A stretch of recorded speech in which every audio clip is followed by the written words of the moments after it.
Bonjour à toutes et tous et bienvenue au webinaire de la chaire Eau, Agriculture et Changement climatique à l'heure de l'Anthropocène. Combien d'eau pour l'agriculture dans les territoires? Donc on est aujourd'hui ensemble pour le quatrième épisode, donc pour une session d'1 heure. Cette fois une présentation à une voix de Karina, sur s'adapter aux risques agro-hydroclimatique, la boîte à outils d'AgroClim. Donc, comme d'habitude, on va avoir une demi-heure de présentation qui sera enregistrée et que vous pourrez retrouver sur le site de la chaire. Vous pouvez déjà retrouver les épisodes précédents, suivi d'une demi-heure de questions. Cet échange sera animé par Gilles Belot et Samy Boirfa, les coordinateurs scientifiques de la chaire qui sont ici en salle. Donc, comme d'habitude, on vous invite à vous exprimer via l'onglet questions-réponses, à poser vos questions au fil de l'eau, vos observations, faire remonter vos besoins. Et je laisse la parole à Gilles pour introduire la chaire. Oui, merci Valentine. Donc, juste un petit mot sur ce qu'est la chaire. Donc, la chaire, l'espace de réflexion qu'on a construit entre la communauté scientifique qui s'intéresse aux questions d'eau en agriculture et notamment les enjeux liés au changement climatique. Et puis, un certain nombre de structures opérationnelles, y compris des collectivités, des gestionnaires de la ressource en eau, donc qui vont être également confrontés à ces enjeux. Alors, bon, la chaire, c'est un dispositif d'intérêt général autour de voilà, la connaissance, l'innovation, l'échange entre, alors déjà entre les membres, mais aussi échanger avec la société.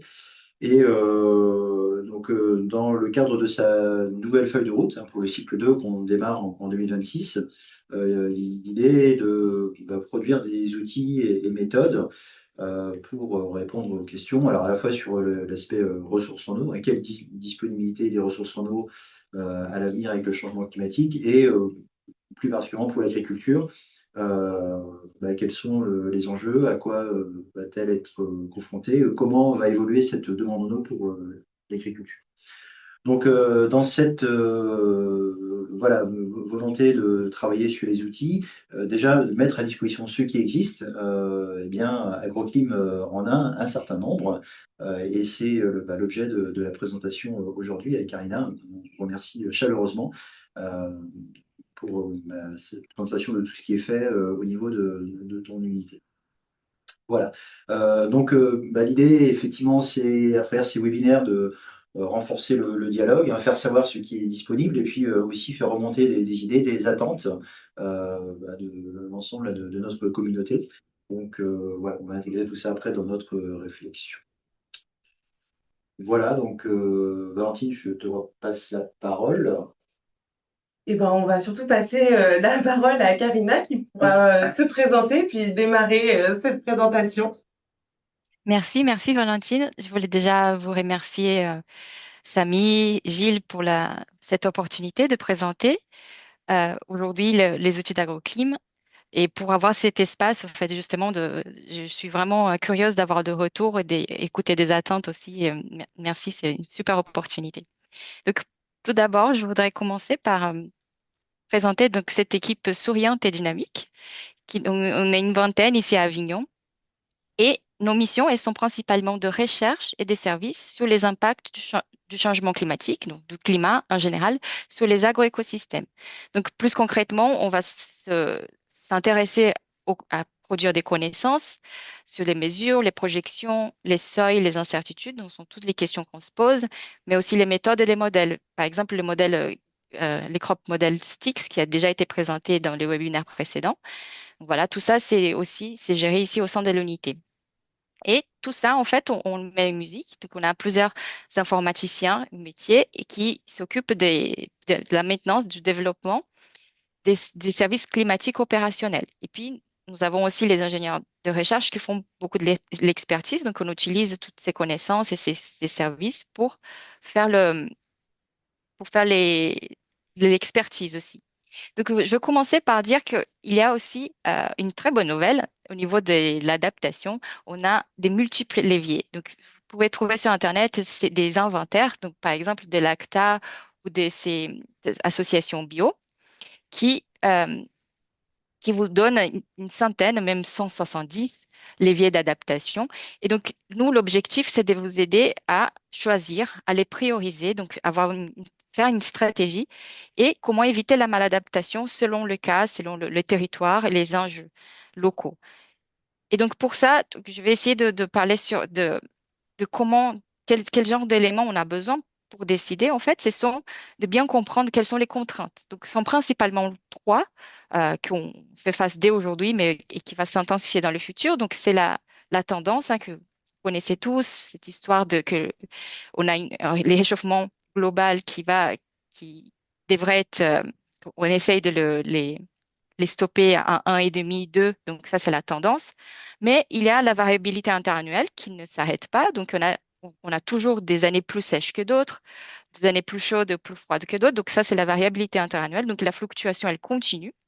Elle suit cette tendance, mais elle continue. Et puis, il y a de plus en plus les événements extrêmes, en fait. Donc, vous avez entendu souvent parler aussi dans les médias, je pense, les records qu'on bat tous les ans.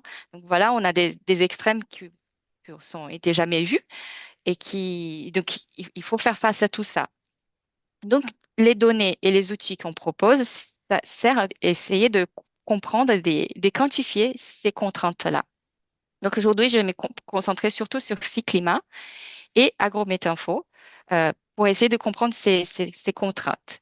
Donc, on va commencer d'abord pour ce qui a été déjà observé. Donc, comme j'ai dit, les dernières années, ils étaient très riches, malheureusement, d'exemples des impacts déjà du changement climatique. Donc, avec Cyclima, on peut le mettre sur la carte, voir l'extension, l'étendue et l'intensité. Donc, par exemple, de la canicule du fin juin 2019, qui a été vraiment très préjudiciable, par exemple, pour les fruits dans les Var, dans les gares. Les gels de printemps, ce qui est un peu contre-intuitif des fois parce que on a effectivement moins de gel, mais comme les fruits, les plantes, elles ont des bourrements plus anticipés, ben, les gels, il fait encore beaucoup plus de dégâts. Et il y a aussi, quand on parle de la ressource en eau, ben, les problèmes de sécheresse qu'on a vécu en 2022-2023. Donc ici, dans cet exemple, on peut comparer avec Cyclima la normale des 30 ans de 91 à 2020 avec l'intensité de déficit en eau pendant les cycles du maïs. On voit qu'il est beaucoup plus important en 2022 et surtout l'extension qui était assez importante.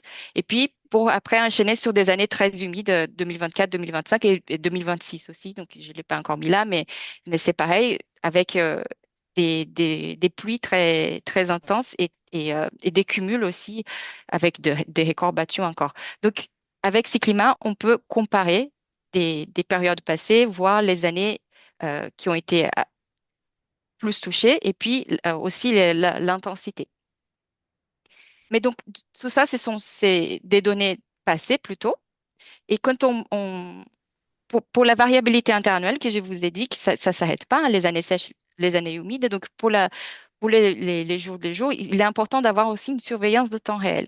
Et donc, avec Agrométinfo, qui est ouvert à tout le monde, vous avez la possibilité de voir cette année en cours comment est-ce que les plantes, elles sont par rapport aux 30 années précédentes. Donc, par exemple, vous qui êtes à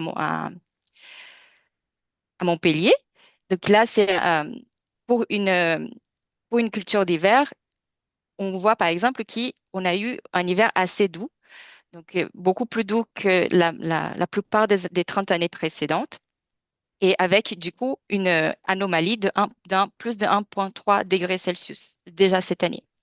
Et si on voit niveau de pluviométrie, maintenant on se place dans l'Aude, on voit que la pluviométrie était beaucoup plus importante pour cette même période, hein, et qu'on se place vraiment au-dessus de la normale des pluies dans cette région. Et ce qui n'est pas le cas, par exemple, à Strasbourg, dans l'Est. Donc, ça nous permet de comparer à la fois spatialement et puis temporellement aussi pour avoir des références des années précédentes. Donc, dans l'Aude, apparemment, il y a eu des vitis qui ont été obligés d'aller en kayak pour tailler ces vignes cette année. Donc, on peut accompagner du coup l'évolution de ce qui vit la plante avec ces indicateurs sur Agrométinfo. Et puis, en fait, pardon, ça se défile tout seul. Euh, En plus de ces données, on a aussi pour les futurs, la perspective d'évolution, donc ce que mes collègues ils sont en train de travailler, c'est de mettre STIX aussi dans l'agrométaphore. Donc bientôt, en plus des indicateurs, il y aura aussi les résultats de modèles de culture pour toutes ces zones des petites régions agricoles, qui va nous permettre de donner aussi des prévisions des rendements, des biomasses, etc., pour plusieurs cultures. Donc ça, c'est en perspective.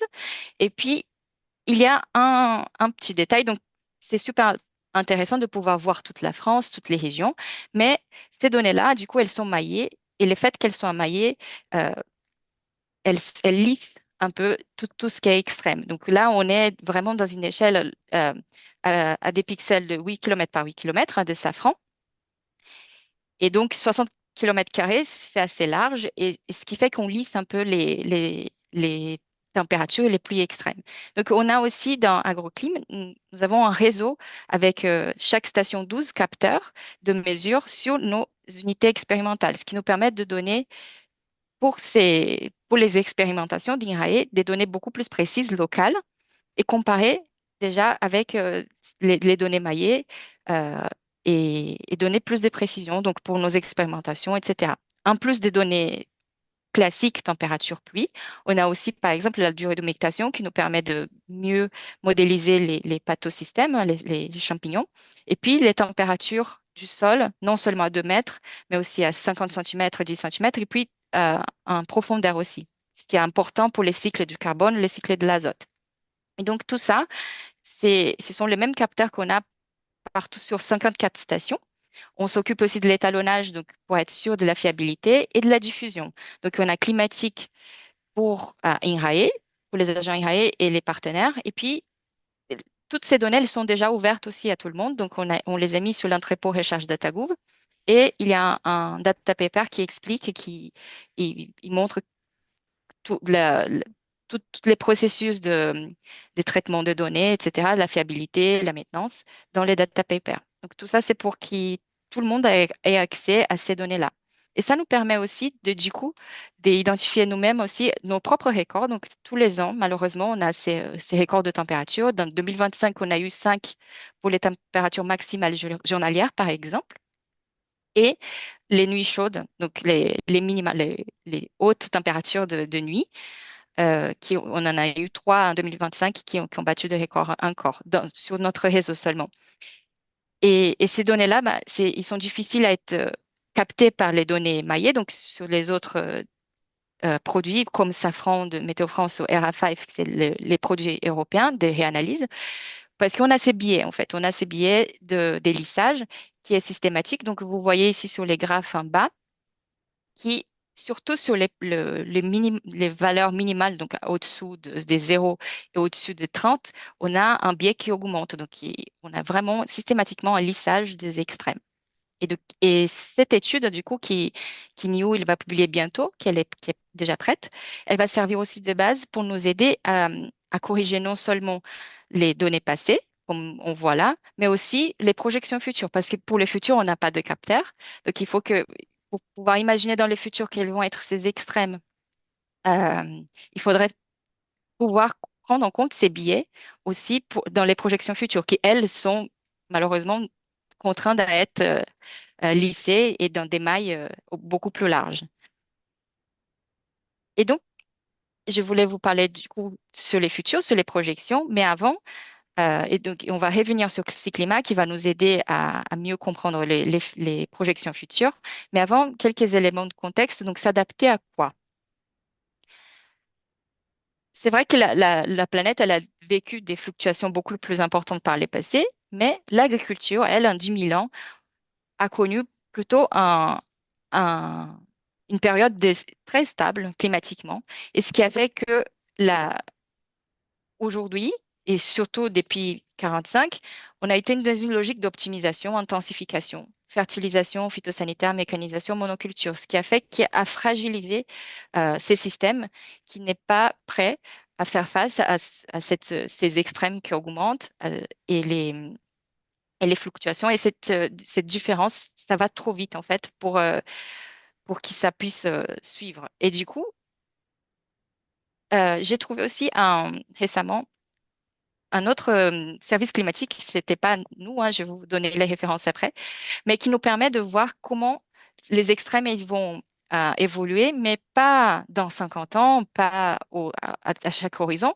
mais euh, à l'échelle de la vie d'une personne. Donc, un agriculteur, par exemple, de 66 ans, il aura connu une augmentation assez faible d'inondations et incendies, mais déjà 2 fois plus de sécheresse que sans le changement climatique et 5 fois plus des vagues de chaleur à cause du changement climatique. Donc, un agriculteur de 66 ans aujourd'hui, dans toute sa vie, il aura connu quand même, et on voit, hein, il y a un constat, ils ont déjà observé quelques changements. Par contre, un agriculteur qui démarre aujourd'hui, qui a 20 ans, l'ordre de grandeur n'est pas du tout pareil. Donc là, on parle des 2 fois plus d'incendies, 4 fois plus de mauvaises récoltes, 2 fois plus d'inondations, les sécheresses 4 fois plus, et pour les vagues de chaleur, 30 fois plus. Donc cela nous permet d'avoir une notion, en fait, par rapport aux extrêmes, des défis qu'ils ils ont à faire face et la différence entre les générations aussi. Et donc, ces petits applicatifs, en fait, vous pouvez choisir l'âge et les niveaux d'émission et aussi les lieux. Là, je vous ai montré pour le monde entier, mais on peut choisir aussi l'Europe, etc. Et il y a un article scientifique qui a été publié pour expliquer la méthode euh, qui a été utilisée pour pour faire ces estimations. Donc, je vous invite à regarder pour mieux comprendre, mais pas pour vous rassurer, parce que moi, j'ai essayé, je me suis dit, c'est pas possible, c'est peut-être surestimé. Et en fait, dans les supplémentaires, là, les informations complémentaires, c'était plutôt les contrats. Ils expliquent pourquoi ça, c'est encore une sous-estimation de ce qui pourrait arriver. Donc, c'est un peu, ça n'aide pas à nous rassurer, malheureusement. Mais voilà, je pense que c'est ce genre d'outils des services climatiques qui nous aident à avoir une notion assez complète en tout cas pour les extrêmes, de ce qui va se passer. Si on revient maintenant à la France, au niveau un peu plus local, on a Climadiag aussi, de Météo France, qui nous propose des, des, des indicateurs climatiques. Donc, par exemple, le nombre annuel de jours chauds. Donc, ici à Avignon, par exemple, on serait dans le présent à une moyenne de 3 et qu'on passerait dans une France à plus de degré 7 en 2050 à une moyenne de 16 avec une valeur basse de 9 et une haute de 21. Mais ça semble vraiment faible en fait par rapport à notre vécu. Et cette sensation, elle est correcte, puisqu'en fait, en 2022, par exemple, on a déjà vécu 36 jours au-dessus de 35 degrés. Donc, quand on regarde ça sur un service climatique, ces valeurs médianes, basses, hautes, c'est parce que ils ont montré, donc, ici, vous avez à droite maintenant les climats diag agriculture, donc pour la même région. Et on voit qu'avec les box plots, c'est un peu plus clair. Euh, on montre la médiane, donc juste les traits de la moyenne, de la médiane, et puis le- là où les données ils sont plus fréquentes. Par contre, les extrêmes, ils ne sont pas montrés en fait. Et 2022, comme c'était une année extrême, eh ben, elle n'était pas affichée. Donc, il faut faire attention quand on regarde ces genres d'informations à ne pas négliger, ne pas négliger, oui, ces extrêmes qui des fois ne sont pas affichés et qui sont importants d'être pris en compte. Et donc là, pour le moment, je vous ai plutôt montré climat. Je n'ai pas trop parlé du vivant, alors que c'est essentiel. En fait, quand on parle de l'adaptation de l'agriculture, il y a les vivants, il est derrière tout ça.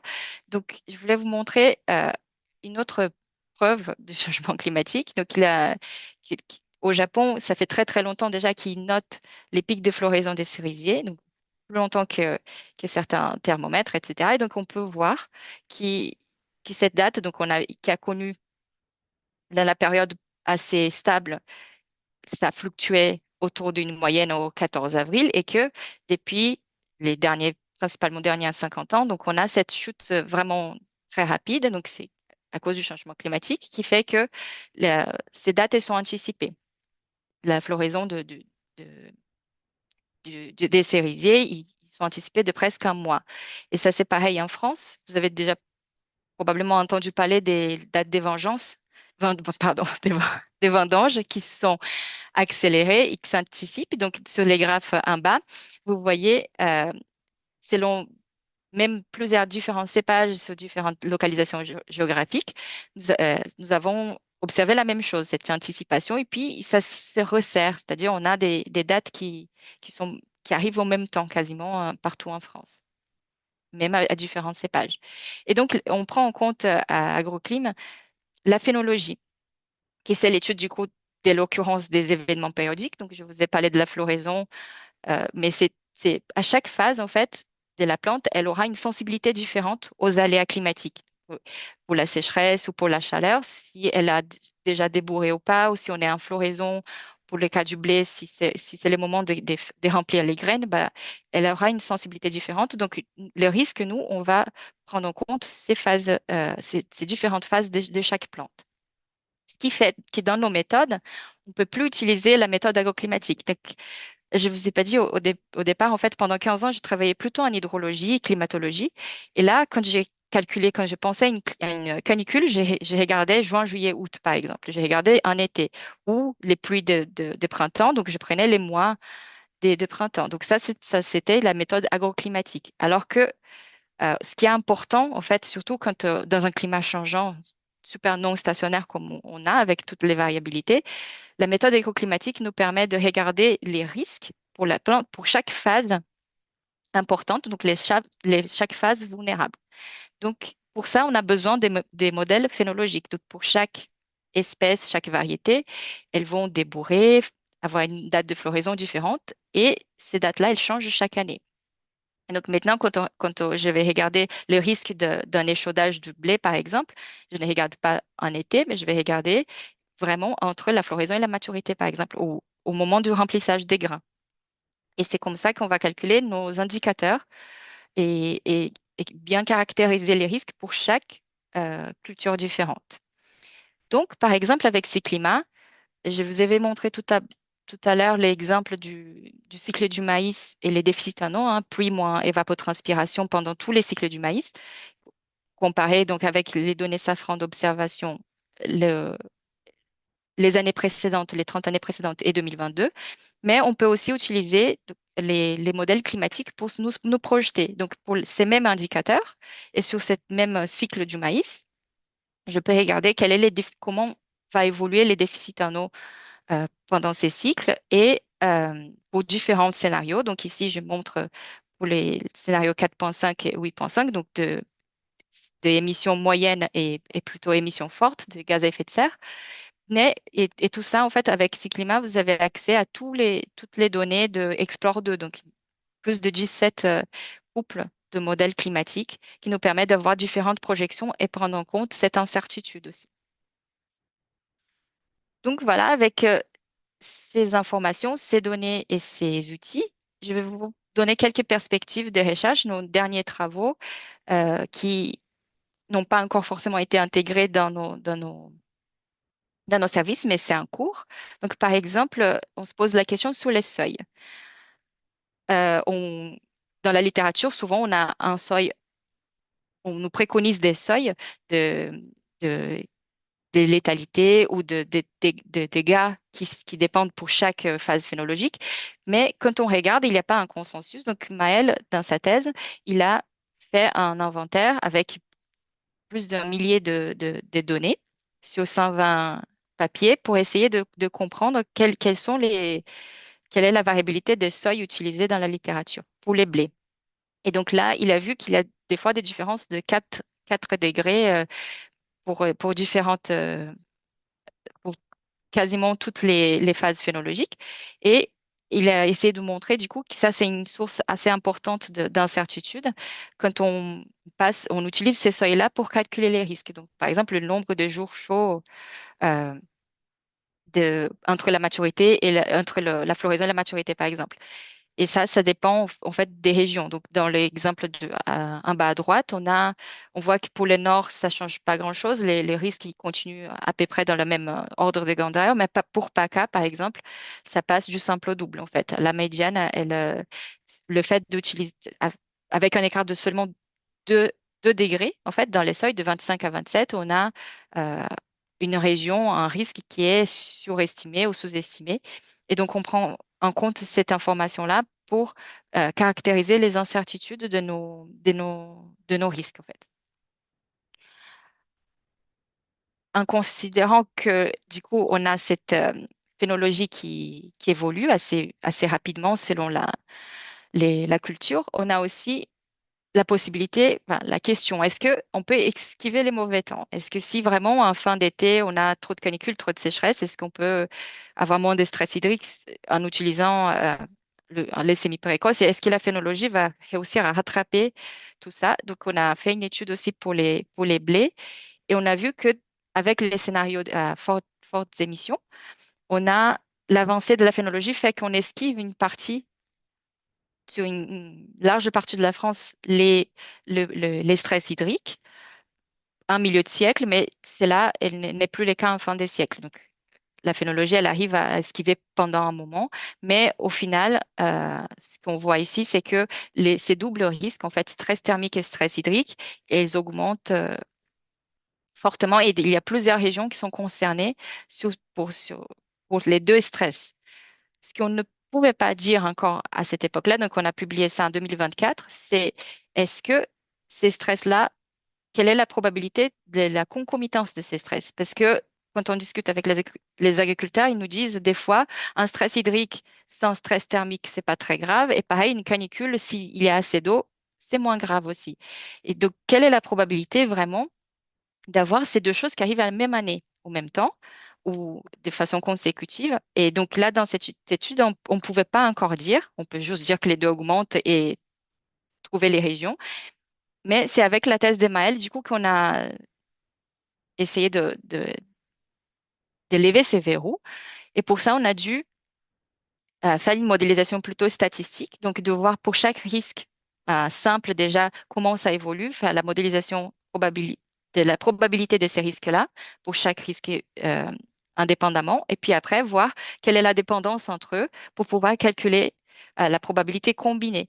Et donc, à l'issue de sa thèse, donc qui est presque finie, il va soutenir déjà en septembre, on a maintenant une carte avec ces risques combinés, donc par exemple la sécheresse et la chaleur pendant entre la floraison et la maturité du blé, mais aussi les conditions qui sont très propices aux maladies, comme un hiver très doux suivi dans la même année d'un printemps pluvieux.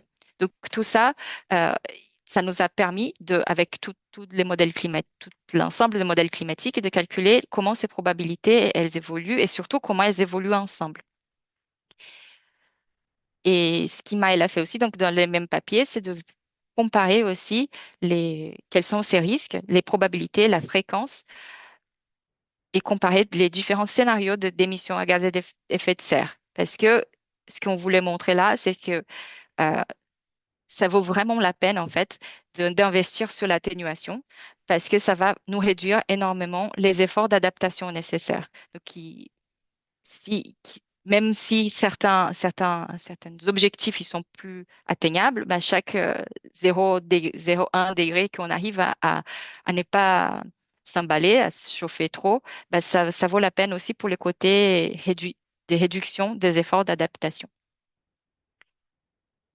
Donc, si je résume, en gros, nos outils, l'idée, c'est de vraiment permettre de calculer pour chaque région, pour chaque territoire, montrer la tendance auquel il faut s'adapter, mais aussi en prenant en compte la variabilité interannuelle, hein, au fur et à mesure aussi avec Agrométinfo, et bien estimer les extrêmes avec toutes les incertitudes qui sont dans ces estimations. On arrive quand même à en tirer des informations importantes qui nous permettent de nous adapter et d'éviter la maladaptation. Donc, comme je vous ai dit, j'ai travaillé 15 ans dans l'hydrologie. On apprend beaucoup en hydrologie sur l'histoire de maladaptation. On a mis trop de digues, on a rectifié les rivières, on a trouvé des mauvaises solutions puisqu'on a juste repoussé les échéances, on a augmenté la vulnérabilité. Quand une digue casse, quand un barrage casse, bah, la conséquence, c'est encore pire. Et à ces trois contraintes la maladaptation, on ajoute aussi l'importance et les potentiels aussi de l'agriculture de contribuer à l'atténuation. Donc, il y a plusieurs papiers là-dessus. Donc là, aujourd'hui, on s'est concentré plutôt sur l'adaptation, mais l'adaptation, elle ne peut pas être totalement...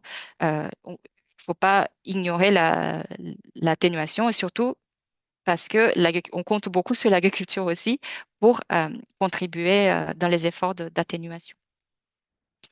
Voilà, j'espère que j'aurai plein des questions et des suggestions pour améliorer tout ça et des nouvelles questionnements, de nouvelles questions aussi pour nous aider à avancer et voilà, et créer des choses qui soient utiles pour vous. Merci.